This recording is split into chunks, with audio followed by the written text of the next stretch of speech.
రేపటి గురించి రేపు చూసుకుందాం, ఈరోజు దేవుడు మనకి ఇచ్చేసాడు. అప్పుడు ఈరోజు నీకు ప్లేట్ మీల్స్ దేవుడు ఇచ్చినప్పుడు దీని వాల్యూ మనకు తెలియాలి.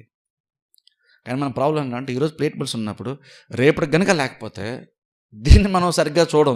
ఇది ఒక ఆశీర్వాదంలా మనం చూడం. ఈ భోజనాన్ని సరిగ్గా మనం భోజనం చేయడం, ఇది విలువైందిగా మనకు అనిపించదు. ఎందుకంటే నువ్వు రేపటి కోసం ఈరోజు దేవుడు ఇచ్చిన ఆశీర్వాదాన్ని కూడా నువ్వు చులకనగా చూస్తున్నావు. మన దగ్గర లేని దాని గురించి లేదు కాబట్టి అది వాల్యుబుల్ అనుకున్నాం. నీ దగ్గర ఉన్నది కూడా వాల్యుబుల్లే కదా, అది కూడా దేవుడు ఇస్తేనే కదా నీకు వచ్చింది.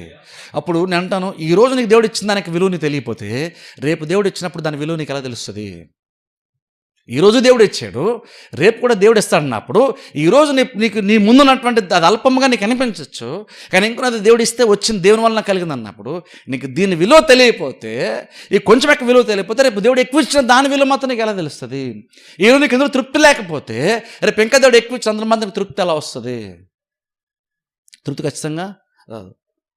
దేని ఎందైతే నువ్వు తృప్తిపడమని దేవుడు ఇచ్చాడో నువ్వు దాన్ని చూడడం మానేసి రేపు లేదని, రేపటి కోసం లేదని ఈరోజు కూడా అసంతృప్తిగానే నువ్వు ఉంటున్నావు.